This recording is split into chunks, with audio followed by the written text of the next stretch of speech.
सुधांशु ने बड़ी ही बेसब्री के साथ विराट के फैसले की प्रतीक्षा कर रहा था। तो जीजू, क्या सोचा है आपने मेरे लिए? आखिरकार सुधांशु ने बेसब्र होकर पूछ ही लिया। देखिए मिस्टर सुधांशु, मैं आपको पहले ही बता चुका हूँ कि ऑफिस के अंदर नो रिलेशनशिप। इसलिए बेहतर होगा कि आप मुझे या तो मेरे नाम के साथ बुलाएं या सर कहकर बुलाएं। विराट ने जब स्पष्ट रूप से अपनी बात कही तो उसका मुंह उतर गया। और हाँ, आप सिंपल ग्रेजुएट हैं। आपकी कोई एक्स्ट्रा क्वालिफिकेशन या क्रिएटिविटी नहीं है। ना तो आप कंप्यूटर जानते हैं, ना अकाउंट्स का काम जानते हैं। आपने सिर्फ बीए किया है। विराट ने गहरी नजरों से सुधांशु की ओर देखते हुए कहा तो वह उखड़ गया। ग्रेजुएट तो हूं ना मैं, कोई अनपढ़ जाहिल तो नहीं हूं। अब आपको नौकरी मुझे नहीं देनी है तो मत दीजिए, लेकिन इस तरह बहाना क्यों बना रहे हैं? उसने अपना तेवर दिखाते हुए कहा। उसके तेवर देखकर विराट को एक बार इतना गुस्सा आया कि उसका मन किया कि वॉचमैन को बुलाकर उसे धक्के मारकर ऑफिस से बाहर निकलवा दे। लेकिन वह मजबूर था। शादी की शर्तों में उसकी नौकरी भी शामिल थी। लिहाजा उसने कुछ पल सोचने के बाद अपने पीए को बुलाया। मैं come in sir? Oh yes, come in please. Miss Julie, ये मिस्टर सुधांशु हैं हमारे ऑफिस में। अगर फिलहाल कोई पोस्ट खाली है तो उसके पेपर तैयार करवा दीजिए। विराट ने अपनी पर्सनल असिस्टेंट को सुधांशु का बायोडाटा देते हुए कहा। अब आप जा सकते हैं। बाकी की बातें आपको मिस जूली बता देंगी। विराट ने सुधांशु को जाने के लिए कहा और फिर एक ठंडी सांस लेते हुए सोचने लगा कि बेचारी अनु कैसे ढोती है इन लोगों को। विराट के केबिन से बाहर निकलने के बाद सुधांशु ने जूली को एक नजर देखा। जूली ने ब्लैक कलर का टॉप और क्रीम कलर की स्कर्ट पहन रखी थी। ब्लैक कलर के हाई हील के सैंडल में टक टक करते हुए वह सहते हुए कदमों से आगे चलती जा रही थी। सुधांशु उसके लचकती हुई कमर को बड़े ही गौर से देख रहा था। बेसख्ता उसके मुंह से निकल पड़ा, क्या पटाखा चीज है। एक्सक्यूज मी, आपने मुझे कुछ कहा? जूली ने पलटकर देखते हुए कहा। जी नहीं, मैं आपसे कुछ नहीं कह रहा। इतना कहते हुए वह दूसरी तरफ देखने लगा। वह नहीं चाहता था कि आज ऑफिस का पहला दिन ही खराब हो जाए। आप बाहर बैठिए, मैं आपके पेपर तैयार करवाती हूँ। इतना कहकर जूली अपने टेबल पर चली गई और फटाफट कुछ टाइप करने लगी। थोड़ी देर के बाद उसने एक लेटर उसके हाथों में थमाते हुए कहा। मिस्टर सुधांशु, ये रहा आपका ज्वाइनिंग लेटर। फिलहाल इस ऑफिस में तो आपके लिए कोई जगह खाली नहीं है। हाँ, हमारे गोदाम में, जहाँ से हमारे माल की डिलीवरी होती है। आप वहाँ का हिसाब किताब देख लीजिए। What do you mean? क्या मैं आपको गंवार नजर आता हूँ जो आपने मुझे गोदाम में वॉचमैन का काम दिया है? सुधांशु ने भड़कते हुए कहा। आपको वॉचमैन की जॉब नहीं मिल रही है मिस्टर सुधांशु। आपको वहाँ का सुपरवाइजर बनाया जा रहा है। वहाँ आने जाने वाली सारी लोड गाड़ियों का हिसाब किताब आपको रखना होगा। जूली ने उसे समझाते हुए कहा और लेटर उसके हाथों में थमाकर वापस अपने टेबल पर चली गई। सुधांशु ने अपना ज्वाइनिंग लेटर पढ़ा और उसमें सैलरी देखी तो उसका दिमाग भना गया। उसकी सैलरी 22,000 मंथली थी। वह झटके से उठा और ज्वाइनिंग लेटर जूली के टेबल पर पटकता हुआ बोला, ये मेरी एक दिन की सैलरी है या पूरे महीने की? उसकी बात सुनकर वह मुस्कुराने लगी और बोली, ये पूरे मंथ की सैलरी है। शुक्र कीजिए, आप सर के रिश्तेदार हैं, इसलिए आपको इतनी सैलरी मिल रही है। वैसे भी आपके पास कोई एक्स्ट्रा क्वालिफिकेशन नहीं है, इसलिए फिलहाल आपको यही जॉब मिल सकती है। अगर आप करना चाहें तो ठीक है, वरना। इतना कहकर उसने अपनी बात अधूरी छोड़ दी। सुधांशु का चेहरा अपमान से काला पड़ गया था। उसने देखा पारुल भी उसे देखकर मुस्कुरा रही थी। उसने अपना ज्वाइनिंग लेटर अपने हाथ में लिया और उठकर सीधे बाहर चला गया। किशोरी लाल का घर। मैंने कहा, सुनती हो जी? किशोरी लाल ने अपनी पत्नी को आवाज देते हुए कहा। मैं बहरी नहीं हूँ, मेरे कान खुले हैं और सुन भी रही हूँ। कहो, क्या कहना है? पल भर के लिए भी मुझे फुर्सत नहीं है। पूरे घर की तीमारदारी करते रहो बस। अपने पति की बात सुनकर गीता जी ने गुस्से से कहा और साड़ी के पल्लू में हाथ पोंछती हुई उनके पास आकर खड़ी हो गई। कहो, क्या बोल रहे थे? जल्दी कहो, गैस पर मैंने सब्जी चढ़ा रखी है। आज मेरी तबीयत कुछ ठीक नहीं लग रही है।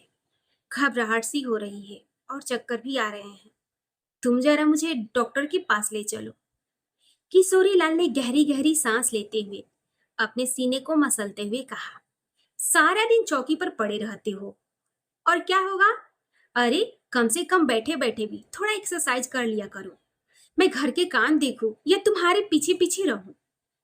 गीता जी ने फिर से किशोरी लाल को घूरते हुए गुस्से के साथ कहा। इतना कहते कहते गीता जी को इस बात का एहसास हुआ कि शायद सचमुच किशोरी लाल की तबीयत खराब हो रही है, क्योंकि उन्हें अब सांस लेने में भी परेशानी होने लगी थी। हे भगवान, क्या हो रहा है? तुम जरा रुको, मैं अनु को फोन करके कहती हूँ कि वह जल्दी से किसी डॉक्टर को भेज दे। इतना कहते हुए गीता जी ने झट से एक छोटा सा कीपैड वाला मोबाइल निकाला और अनु को कॉल करने लगी। देखो, जब तक वह किसी डॉक्टर को भेजेगी तब तक मेरी तबीयत और खराब हो जाएगी। तुम यहाँ पास के किसी डॉक्टर के पास मुझे ले चलो। किशोरीलाल ने गहरी गहरी सांस लेते हुए कहा। मगर मैं अकेले तुम्हें कैसे ले जा सकती हूँ? जरा रुको, मैं आसपास के किसी को देखती हूँ। इतना कहकर जैसे ही वह बाहर निकलने को हुई तो उसने देखा कि सुधांशु गुस्से में लाल पीला होता हुआ घर के अंदर आ रहा था। अच्छा हुआ सुधांशु, तू आ गया। तेरे बाबूजी की तबीयत खराब हो रही है, जल्दी से डॉक्टर के पास ले चलो। गीता जी ने घबराते हुए कहा। मैंने घर में कदम रखा नहीं कि तुम सबको क्राइसिस याद आने शुरू हो जाते हैं।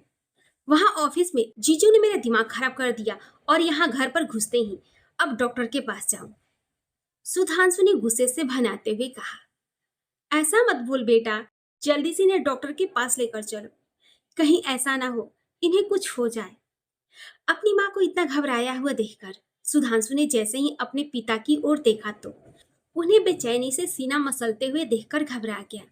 उसने जल्दी से अपनी फाइल एक तरफ फेंकी और उन्हें अपने कंधे पर उठाते हुए जल्दी से बाहर लेकर आ गया। पीछे पीछे गीता जी भी भागती हुई आई और ऑटो में बैठकर सभी लोग डॉक्टर के पास चले गए। तुरंत इमरजेंसी में नंबर लगाकर उन्हें डॉक्टर से दिखाया तो डॉक्टर ने देखते ही उनका पूरा चेकअप किया और 2 इंजेक्शन लगा दिए। सब ठीक तो है ना डॉक्टर साहब? क्या हुआ मेरे बाबूजी को? कहीं ऐसा तो नहीं कि उन्हें हार्ट अटैक आया हो? सुधांशु ने अपना सिर खुजाते हुए डॉक्टर से पूछा। नहीं, ऐसी बात नहीं है। दरअसल उनके पेट में ज्यादा गैस बन जाने की वजह से सीने में दर्द हो रहा है। मैंने इंजेक्शन दे दिया है, थोड़ी देर में इन्हें आराम हो जाएगा। डॉक्टर ने प्रिस्क्रिप्शन पर कुछ दवाइयां लिखते हुए कहा। शायद एक जगह बैठे रहने की वजह से इन्हें ये परेशानी आई है। किसी तरह इन्हें थोड़ा चलाने की कोशिश कीजिए, ना हो तो उनके लिए एक वॉकर खरीद लीजिए ताकि ये धीरे धीरे उसके सहारे ही चल फिर सके। डॉक्टर की बात सुनकर दोनों माँ बेटे ने चैन की सांस ली। तभी अचानक से सुधांशु के शैतानी दिमाग में एक आइडिया आया। उसने गीता जी के कानों में फुसफुसाकर कुछ कहा, जिससे उनकी आंखें भी चमकने लगी और होठों पर मुस्कुराहट आ गई। फिर डॉक्टर साहब, आपसे एक बात कहनी थी। क्या आप मुझे प्रिस्क्रिप्शन पर लिखकर दे सकते हैं कि इन्हें अटैक आया था? गीता जी ने 6 इंच की मुस्कान अपने होठों पर लाते हुए डॉक्टर की चापलूसी करते हुए कहा। What nonsense! इस तरह की गलत रिपोर्ट से मेरी नौकरी पर आंच आ सकती है। मैं ऐसा नहीं कर सकता। डॉक्टर ने गुस्से के साथ उन दोनों माँ बेटे को देखते हुए कहा। अरे अरे, आप तो नाराज हो गए डॉक्टर साहब। चलिए, ऐसा कर दीजिए कि इन्हें 2-3 महंगे महंगे टेस्ट करवाने के लिए लिख कर दे दीजिए। वह क्या है कि आपकी छोटी सी मदद से हमारा बहुत ही बड़ा काम हो जाएगा। डॉक्टर उन दोनों माँ बेटे को अजीब सी नजरों से देख रहा था। मगर वे वजह मैं किसी भी टेस्ट के लिए आपको क्यों कहूँ? देखिए, इसमें तो आपको कोई खतरा नहीं है। आपकी एक छोटी सी मदद से हमारा बहुत ही बड़ा काम हो जाएगा। दरअसल कुछ कर्जदार हमें परेशान कर रहे हैं। कम से कम जब मैं उन्हें ये बात बतलाऊंगा तो थोड़े दिनों के लिए हमें राहत हो जाएगी। इस बार गीता जी ने डॉक्टर के आगे अपनी खीसें निपोड़ते हुए कहा। उनकी बातों पर यकीन करके डॉक्टर ने प्रॉब्लम की आशंका देखते हुए ढेर सारे टेस्ट लिख कर दिए। डॉक्टर को धन्यवाद देते हुए दोनों माँ बेटे किशोरीलाल को लेकर बाहर निकल आए। वाह बाबूजी, बिल्कुल सही वक्त पर आपकी तबीयत खराब हुई है। अब देखिए आपकी बीमारी में हमारा कितना फायदा होता है। इतना कहकर सुधांशु बड़ी ही धूर्तता के साथ मुस्कुराने लगा। गीता जी के चेहरे पर भी मुस्कान आ गई थी। सुषमा विराजमान सन। दोपहर का खाना खाने के बाद सुषमा जी आराम कर रही थी। तभी अनु उनके लिए दवाइयाँ लेकर आई। पूरी दुनिया इधर से उधर हो सकती है, लेकिन तुम्हारे दवा देने में पल भर की भी देरी नहीं हो सकती, क्यों? सुषमा जी ने प्यार भरी नजरों से अनु को देखते हुए कहा। ठाकुर जी ने चाहा तो आप बहुत ही जल्द आपको इन दवाइयों से छुटकारा मिल जाएगा मम्मी जी। वैसे भी अब तो डॉक्टर ने भी कह दिया है कि आप ठीक हो रही हैं। बस आप खुश रहा कीजिए। उसने उन्हें दवाइयाँ खिलाते हुए कहा। उसके बाद वह वहीं पास बैठकर उनके पैरों की मालिश करने लगी। सुषमा जी एकटक अनु का चेहरा देखे जा रही थी। एक गहरी सांस लेते हुए उन्होंने अनु का हाथ पकड़कर अपने पास खींचा और उसे अपने सीने से लगा लिया।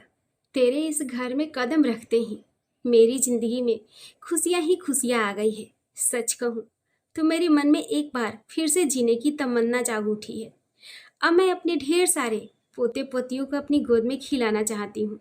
उन्हें ढेर सारी शरारतें करते हुए देखना चाहती हूँ। इतना कहते हुए सुषमा जी की आंखें शून्य में जाकर टिक गई, मानो अभी से वे अपने घर में नन्हे मुन्ने बच्चों की किलकारियां सुन रही हों।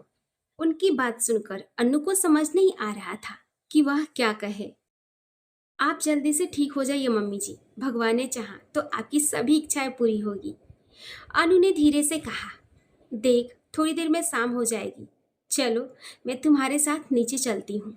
मेरा रामायण सुनने का मन हो रहा है। थोड़ी देर सुनूंगी तो मन को शांति मिलेगी। इतना कहते हुए वह अपने बिस्तर से नीचे उतरने ही वाली थी कि तभी पास रखे मोबाइल में रिंग होने लगा। सुषमा जी ने जैसे ही कॉल रिसीव किया तो दूसरी तरफ से गीता जी की घबराई हुई आवाज सुनाई दी। राम राम समधन जी, जरा अनु से हमारी बात करवा दीजिए, जरा जल्दी कीजिएगा। गीता जी की इतनी घबराई हुई आवाज सुनकर सुषमा जी ने झट से कॉल अनु की तरफ बढ़ा दिया। तुम्हारी मम्मी का कॉल है बेटा, लगता है कोई दुर्घटना हुई है। तुम्हारी मम्मी बहुत ही घबराई हुई है। सुषमा जी ने भी घबराते हुए कहा। घबराहट तो अनु को भी होने लगी थी, इसलिए जैसे ही उसने कॉल रिसीव किया तो फौरन सवाल किया। क्या हुआ माँ, सब ठीक तो है? कुछ भी ठीक नहीं है बेटा, तुम्हारे बाबूजी को अचानक से सीने में दर्द उठा है और डॉक्टर ने ढेर सारी दवाइयाँ लिख दी है। अब इतने महंगे महंगे टेस्ट करवाने के लिए हमारे पास पैसे नहीं हैं। अब तू ही कुछ कर, वरना तुम्हारे बाबूजी की जान चली जाएगी। अपनी माँ की घबराई हुई आवाज सुनकर अनु भी घबरा गई। कौन से हॉस्पिटल में है बाबूजी? मुझे जल्दी से नाम बताइए, मैं अभी विराट जी को कॉल करके बताती हूँ। अनु की घबराहट भरी बात सुनकर सुषमा जी समझ गई कि उसके पिता की तबीयत खराब है। अरे, इसमें विराट को बताने वाली क्या बात है? मैं अभी ड्राइवर को कहती हूँ गाड़ी निकाले, तो जल्दी से वहां चली जा। और हाँ, पैसे की चिंता बिल्कुल मत करना। इतना कहते हुए सुषमा जी उठी और तिजोरी से 5-5 सौ की लगभग 10 से 12 गड्डियां निकालकर अनु के हाथों में थमा दी। इतने रुपए देखकर अनु हैरान हो गई। भला इतने रुपए का मैं क्या करूंगी मम्मी जी? मैं विराट को कॉल करके बता देती हूँ, वह सब कुछ हैंडल कर लेंगे। अनु ने रुपए लेने से इनकार करते हुए कहा। विराट से बात हो जाएगा, लेकिन तब तक तू ये रुपए अपने पास रख, न जाने कब क्या जरूरत पड़ जाए। सुषमा जी की स्नेह भरी बातें सुनकर उसकी आंखों में आंसू आ गए। न जाने अचानक से उसे क्या हो गया, वह उनके सीने से लगकर रोने लगी। अरे, तू रो क्यों रही है पगली? सब कुछ ठीक हो जाएगा, जा जल्दी से जा। इतना कहते हुए उन्होंने ड्राइवर को कॉल करके गाड़ी निकालने को कहा और एक पर्स में सारे रुपए रखकर अनु के हाथों में थमा दिए। गाड़ी बड़ी तेजी के साथ उसके घर की तरफ दौड़ी चली जा रही थी। उसने रास्ते में ही विराट को कॉल करके सारी बात बता दी थी और घर आने को कहा था। वैसे भी विराट घर के लिए निकलने ही वाला था। अनु का कॉल आते ही वह भी जल्दी से ऑफिस से निकल गया। ड्राइवर ने जैसे ही गली के बाहर गाड़ी रोकी तो अनु जल्दी से भागती हुई अपने घर की ओर बढ़ गई। उसे सचमुच अपने पिता के लिए फिक्र हो रही थी। मेरे जाने के बाद किसी ने बाबूजी का बिल्कुल भी ध्यान नहीं रखा होगा, शायद इसलिए उनकी ऐसी हालत हो गई है। अपने मन में विचारों का तूफान लिए जैसे ही अनु एक झटके से आंगन का दरवाजा खोलकर अंदर घुसी तो अवाक रह गई। जैसे ही उसने अंदर का दृश्य देखा तो उसके पैर वहीं रुक गए और वह गुस्से से लाल हो गई। तुम बेफिक्र रहो माँ, अनु दी अभी आती ही होंगी। वह खाली हाथ नहीं आएंगी, साथ में होंगे ढेर सारे नोटों के बंडल। आखिर पापा का इलाज जो करना है, और वह पैसे होंगे किसके? हमारे। उसने देखा सुधांशु यह बात कहते हुए अपनी माँ के कंधे पर हाथ रखकर खिलखिला रहा था। दरवाजा खोलते ही आवाज से जैसे ही दोनों माँ बेटे पीछे की तरफ पलटे तो अनु को देखकर तुरंत उनकी भाव भंगिमा बदल गई। अच्छा हुआ बिटिया, तू आ गई। कल सुबह सुबह ही तेरे बाबूजी के सारे टेस्ट करवाने हैं। इस वक्त तो डॉक्टर ने उन्हें जल्दी से इंजेक्शन दे दिया है, जिससे कि उनकी जान बच गई है। गीताजी ने तुरंत रोनी सूरत बनाते हुए आगे बढ़कर अनु के पास आ गई। तब तक सुधांशु भी संभल गया था। वह भी जल्दी से अनु के पास आया और बोला, दीदी तुम पैसे तो साथ ले आई हो ना? अनु सब कुछ समझ चुकी थी। उसने किसी की बात का कोई जवाब नहीं दिया। वह तेजी से बरामदे में उस तरफ बढ़ गई जहां किशोरीलाल लेटे हुए थे। अब आपकी तबीयत कैसी है बाबूजी? अचानक से क्या हो गया आपको? अनु ने गहरी नजरों से उन्हें देखते हुए कहा। किशोरीलाल को अपनी पत्नी और बेटे की योजना के बारे में कुछ भी मालूम नहीं था, इसलिए उन्होंने सीधे सीधे कह दिया, डॉक्टर ने 2-4 इंजेक्शन लगाया तो अब मेरी तबीयत ठीक है। उन्होंने बताया कि मेरे पेट में गैस की वजह से सीने में दर्द हो रहा था। किशोरीलाल अपनी बात कहे जा रहे थे, वहीं गीताजी और सुधांशु का गुस्से से बुरा हाल हुआ था। तुम तो अंदर बेहोश थे जी, तुम्हें क्या मालूम कि डॉक्टर ने क्या कहा? मैं और सुधांशु ने डॉक्टर से बात की है। गीताजी ने अपनी आंखें लाल करके किशोरीलाल को घूरते हुए कहा। अपनी पत्नी का चेहरा देखते हुए किशोरीलाल समझ चुके थे कि उनसे गलती हो चुकी है। अपनी माँ के पीछे खड़ा सुधांशु भी उन्हें देखकर दांत पीस रहा था। और अनु, तुझे भी इनकी बातों पर यकीन करने की जरूरत नहीं है। तू ही सोच, इनका तो अंदर टेस्ट हो रहा था, तो फिर वाला इन्हें क्या मालूम? तू रुपए तो साथ लाई है ना? इतना कहते हुए गीताजी ने अनु के पर्स पर नजर डाली, जो नोटों की गड्डी के कारण काफी फूला हुआ नजर आ रहा था। अनु समझ गई थी कि उसकी माँ और भाई बीमारी के नाम पर उनसे पैसे वसूलना चाहते हैं। उसने रुपए पैसे के बारे में बात करने के बजाय सीधे सीधे पूछ लिया, डॉक्टर ने जो प्रिस्क्रिप्शन दिया है वह कहाँ है माँ?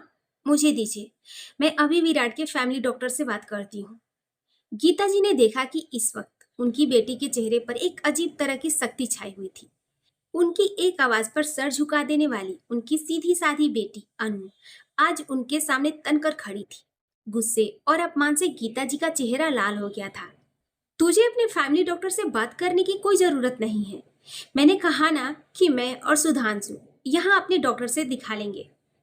तू बस उनके ट्रीटमेंट के पैसे दे दे हमें। आपको पैसे भी मिल जाएंगे, लेकिन पहले मैं जरा डॉक्टर से बात तो कर लूं। और बिना जाने मैं आपको कितने रुपए दे सकती हूँ? इतना कहते हुए अनु ने पास रखी हुई कुर्सी उठाई और किशोरीलाल के पास जाकर बैठ गई। उसने नोटिस किया था कि उसे आए इतनी देर हो गई थी, लेकिन अभी तक उसकी माँ ने उसे बैठने तक को नहीं कहा था। उन्हें सिर्फ रुपए चाहिए थे। अरे भला तेरे ससुराल वालों के पास रुपए पैसों की कमी है क्या? यही तो वक्त है जब तू अपने माँ बाप की गरीबी दूर कर सकती है। अपने बाबूजी की बीमारी के नाम पर 10-20 लाख हमें दे भी देगी तो भला उन लोगों को क्या फर्क पड़ने वाला है? अब बेकार की बातें मत करो। विराट से कहो कि जल्दी से मेरे अकाउंट में रुपए ट्रांसफर कर दे। गीताजी ने पहले की तरह धमकाते हुए आदेश दिया। सॉरी मम्मी, मैं विराट जी की मजबूरी का फायदा नहीं उठाना चाहती। उन्होंने तो पहले से ही इस घर की सारी जिम्मेदारियां उठा रखी है। और वैसे भी अगर बाबूजी के इलाज के लिए सचमुच रुपए की जरूरत होगी तो मैं पीछे नहीं हटूंगी। अनु ने एक नजर किशोरीलाल पर डाली और स्पष्ट शब्दों में रुपए देने से मना कर दिया। माँ, अब दीदी पहले जैसी नहीं रही। उनकी आंखों पर दौलत की चश्मा जो चढ़ गया है। आज उधर ऑफिस में जीजू ने मुझे चपरासी की नौकरी ऑफर की और इधर दीदी को देखो, बाबूजी के इलाज के लिए पैसे देने से मना कर दिया। सुधांशु ने अपनी माँ को भड़काते हुए कहा। रुपए न मिलने से गीताजी का दिमाग वैसे ही खराब था। ऊपर से जब उन्होंने ये बात सुनी कि उनके बेटे को चपरासी की नौकरी ऑफर की गई है तो उनके गुस्से की सीमा नहीं रही। क्या कहा तूने? उस विराट के बच्चे ने तुझे चपरासी की नौकरी दी है? कोई जरूरत नहीं है तुझे चपरासी बनने की। अभी मैं जिंदा हूँ। क्या चपरासी की नौकरी के लिए तुझे इतना पढ़ाया लिखाया है? गीताजी ने गुस्से से आग बबूला होते हुए चिल्लाकर कहा। अब तक सपना और कविता भी कॉलेज के बाद कोचिंग से घर आ चुकी थी। उन दोनों को तो कुछ भी मालूम नहीं था, इसलिए अनु के पास जाकर खड़ी हो गई। क्या बात है दीदी, आप अचानक से यहाँ कैसे आई? और माँ इतने गुस्से में क्यों है? सपना ने धीरे से पूछा। लो, आ गई अपनी दीदी की हिमायती। बोल अपनी दीदी से कि अपने ससुराल वालों से पैसे लेकर हमें दे, ताकि हम तेरे बाबूजी का इलाज करा सके। गीताजी ने सपना को झिड़कते हुए कहा। लेकिन माँ, बाबा को हुआ क्या है? वह तो भले चंगे हैं, वैसे भी उनकी रेगुलर दवाइयां तो चल ही रही है। सपना ने हैरानी से पूछा। बेवजह बात को बढ़ाने से क्या फायदा? प्लीज मुझे वह प्रिस्क्रिप्शन दे दीजिए ताकि मैं डॉक्टर से बात करके बाबूजी के सारे टेस्ट करवा सकूं। एक ठंडी सांस लेते हुए अनु ने कहा। इस बीच सुधांशु ने सोचा कि डॉक्टर से तो हमारी बात हो चुकी है, इसलिए दीदी को प्रिस्क्रिप्शन देने में कोई बुराई नहीं है। कम से कम वह देख तो लेगी कि हम झूठ नहीं कह रहे हैं। यही सोचकर उसने अपने पॉकेट से वह कागज निकाला और अनु की तरफ फेंकते हुए कहा, लो देख लो दीदी और तसल्ली कर लो, हम झूठ नहीं कह रहे हैं। अनु ने उस प्रिस्क्रिप्शन पर डॉक्टर का नाम देखा और उस अस्पताल में फोन लगा दिया। रिसेप्शन पर बात होने पर उसने उस डॉक्टर से बात करवाने को कहा। इत्तेफाक से उस वक्त डॉक्टर घर जाने के लिए निकल ही रहे थे। इमरजेंसी में आई कॉल को उन्होंने रिसीव कर लिया। हेलो, मैं सुषमा विराट मेंशन से मिसेस विराट बोल रही हूँ। जी कहिए, दूसरी तरफ से डॉक्टर ने कहा। तो अनु ने अभी कुछ घंटे पहले अपने पिता किशोरी लाल के ट्रीटमेंट की सारी बात पूछ ली। डॉक्टर कोठारी की हालत खराब थी। वह सोच रहे थे कि कहीं दूसरे अस्पताल में अगर सचमुच किशोरी लाल का चेकअप हुआ और कुछ नहीं निकला तो उन पर मुसीबत आ जाएगी। यही सोचकर उन्होंने सारी बात बता दी। अनु को तो पहले से ही इस बात का अंदेशा था, इसलिए उसने स्पीकर पर फोन रखकर डॉक्टर की सारी बात सबको सुना दी। अब सबके चेहरे देखने लायक थे। देख, तू मुझे चुपचाप से रुपए दिलवा दे, वरना मैं सारी बातें जाकर तेरी सास को बता दूंगी। फिर जो होगा उसके लिए मुझे दोष मत देना। गीता जी ने अपना आखिरी ब्रह्मास्त्र छोड़ा, परंतु अनु ने भी अब ठान लिया था कि वह पहले की तरह अपनी माँ से बिल्कुल नहीं डरेगी। बार बार ये धमकी देना बंद कीजिए माँ। मैंने आपसे पहले भी कहा है कि इस घर की सारी जरूरतों को पूरा जरूर करूंगी, लेकिन इस तरह विराट के पैसे बर्बाद नहीं होने दूंगी। इतना कहकर वह एक झटके के साथ उठी और घर से बाहर निकल गई। जैसे ही उसने घर के बाहर कदम रखा तो सामने देखकर उसके होश उड़ गए। उसने देखा विराट अपने दोनों हाथ सीने पर क्रॉस करके खड़ा न जाने कब से घर में हो रही बातों को सुन रहा था। अनु का दिल धड़कने लगा और सिर शर्म से झुक गया था। वह सोच रही थी कि क्या सोच रहे होंगे विराट, कि मेरे घर वाले कितनी छोटी सोच के लोग हैं, जिनकी नजरें सिर्फ और सिर्फ उनकी दौलत पर है। विराट भी उसके मन की बात समझ रहा था। वह भी अनु के आने के कुछ मिनट बाद ही वहां पहुंच चुका था, लेकिन घर के अंदर हो रही तकरार को सुनकर वह बाहर ही खड़ा रह गया। वह सोच रहा था कि अच्छा ही हुआ कि मैं अंदर नहीं गया, कम से कम मुझे सबकी सच्चाई का पता तो चल गया। इसके साथ ही अनु के लिए मेरा विश्वास और भी गहरा हो गया। अनु के चेहरे पर शर्मिंदगी के भाव देखकर उसने अपना हाथ अनु की तरफ बढ़ाया और बोला, इस तरह खामोश क्यों खड़ी हो? चलो हम घर चलते हैं।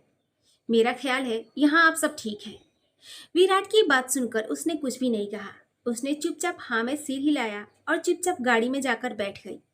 घर के अंदर से ही अभी भी गीता जी के चिल्लाने की आवाजें आ रही थी। भगवान ऐसी बेटी किसी दुश्मन को भी ना दे। पैसे वाले घर में ब्याह होते ही उसका तो मन ही बदल गया है। उसके मन में अब अपने गरीब माँ बाप की कोई इज्जत ही नहीं रही। वह अभी भी अनु को जी भरकर कोस रही थी। सुषमा विराट मेंशन। सुषमा जी ने जैसे ही विराट और अनु को घर आते देखा तो वह चिंतित होकर पूछने लगी, अब कैसी तबीयत है तुम्हारे बाबूजी की?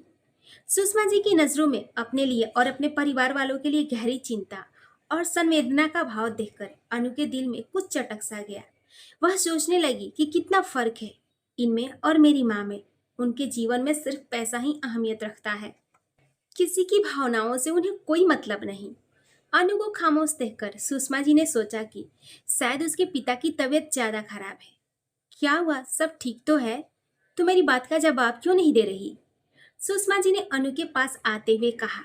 उनकी बात सुनकर जैसे अनु की चेतना लौटी। उसने गहरी सांस लेते हुए मुस्कुराने की असफल कोशिश की। मेरे बाबूजी अब ठीक है मम्मी जी।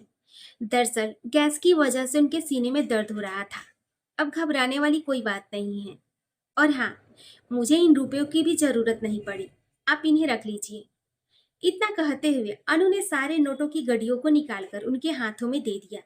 सुषमा जी ने सारे रुपए विराट के हाथों में देते हुए कहा, विराट, इन रुपयों को मेरी अलमारी की सेफ में ले जाकर रख दो। विराट हैरान था कि अनु के पास इतने रुपए थे, लेकिन उसने अपने मायके वाले को कुछ भी नहीं दिया। तभी उसे अनु की कही हुई बात याद आ गई, जो उसने अपनी माँ से कहा था। मैं इस घर की सारी जरूरतों को पूरा करूंगी माँ, लेकिन विराट जी के पैसे इस तरह से बर्बाद नहीं होने दूंगी। उसने जोर नजरों से अनु की तरफ देखा, जो अभी भी सिर झुकाए खड़ी थी। विराट नोटों की गड्डियों को लेकर अपनी मम्मी के कमरे में चला गया और उनकी तिजोरी में सारे रुपए रख दिए।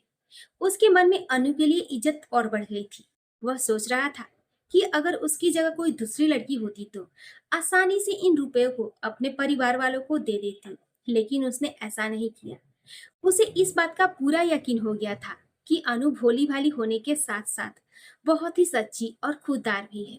विराट इस वक्त अपने कमरे में लेटा मेघा की कॉल का इंतजार कर रहा था। उसका इंतजार खत्म हुआ। कुछ मिनट के बाद मेघा वीडियो कॉल पर कनेक्ट हुई। है हैंडसम, आज मुझे थोड़ी देर हो गई, तुम मेरा ही इंतजार कर रहे थे ना? मेघा ने मुस्कुराते हुए कहा। तो विराट को अपनी नाराजगी दिखाने का मौका मिल गया। बिल्कुल, मैं तुम्हारा ही इंतजार कर रहा था, लेकिन तुम्हें इस बात की कहाँ परवाह। सॉरी डार्लिंग, आज हमारी एक इम्पोर्टेंट मीटिंग थी। तुम्हें मालूम है, आज की मीटिंग के बाद 25% मेरी सैलरी बढ़ गई है। I am so happy. Megha खुश होते हुए बोली। वह बहुत ही उत्साहित थी। तुम्हें मालूम है कि अब जब मैं वापस इंडिया आऊंगी तो मेरी सैलरी डबल हो जाएगी। इसके बाद उसने डिटेल में अपनी मीटिंग के बारे में बताना शुरू कर दिया। विराट को अब इरिटेशन होने लगी थी। कभी तो अपनी नौकरी और रुपयों के बाहर आकर मेरे बारे में कुछ सोच लिया करो। वैसे भी शादी के बाद मैं तुम्हें भूखा नहीं मारने वाला हूँ। इतना प्रॉपर्टी है हमारी कि हमारे आने वाले बच्चे भी बैठकर खा सकते हैं। नहीं चाहते हुए भी विराट ने अपनी तल्ख आवाज में मेघा से ये बात कही, तो उसका मुंह उतर गया। अगले ही पल उसने विराट को पूरे कॉन्फिडेंस से देखते हुए अपने तेज आवाज में कहा, मैंने कब कहा कि तुम्हारे पास प्रॉपर्टी नहीं है? लेकिन मैं खुद अपने दम पर कुछ करना चाहती हूँ। मैं किसी की मोहताज बनकर नहीं रह सकती। मेरी अपनी खुद की एक आइडेंटिटी है और रहेगी। इतना कहकर उसने अपना लैपटॉप बंद कर दिया। विराट ने गहरी सांस ली और आंखें बंद करके सोचने लगा कि अनु भी एक लड़की है। वह भी नौकरी करती है, पैसे कमाती है, लेकिन वह ये काम खुद की खुशियों और आइडेंटिटी के लिए नहीं कर रही, बल्कि अपने परिवार वालों की खुशियों के लिए कर रही है। वहीं दूसरी तरफ मेघा है, जिसे किसी की फीलिंग से कोई मतलब नहीं है। वह सिर्फ अपनी खुशी और अपनी आइडेंटिटी के लिए परेशान है। उसे लकी की कही हुई बात याद आ गई, जब लकी ने उस कॉन्ट्रैक्ट मैरिज का आइडिया देते हुए अनु के बारे में बताया था। देख यार विराट, अनु बेशक गरीब घर से बिलोंग करती है, लेकिन वह पैसे की लालची बिल्कुल नहीं है। वह बहुत ही अच्छी लड़की है। एक बहू के रूप में आंटी जी को इससे अच्छी लड़की नहीं मिल सकती है, भले ही वह बहुत थोड़े दिनों के लिए हो। आज उसे लकी की कही बात बिल्कुल सच लग रही थी। वह इन्हीं ख्यालों में खोया था कि तभी उसके कानों में अनु की मीठी सी आवाज आई, उठिए, कॉफी पी लीजिए। उसने जैसे ही अपनी आंखें खोली तो देखा अनु उसके लिए कॉफी लेकर खड़ी थी। उसका चेहरा अभी भी उदास था, लेकिन उसकी आंखें बहुत कुछ बोल रही थी। विराट ने उसके हाथों से कॉफी का मग ले लिया और उसकी तरफ देखते हुए बोला, अब तो तुम्हारे बाबूजी बिल्कुल ठीक है, तो फिर तुम इतनी परेशान क्यों हो? न जाने क्यों अनु का उदास चेहरा उसे परेशान कर रहा था। मैं उनके लिए परेशान नहीं हूँ, बल्कि मैं तो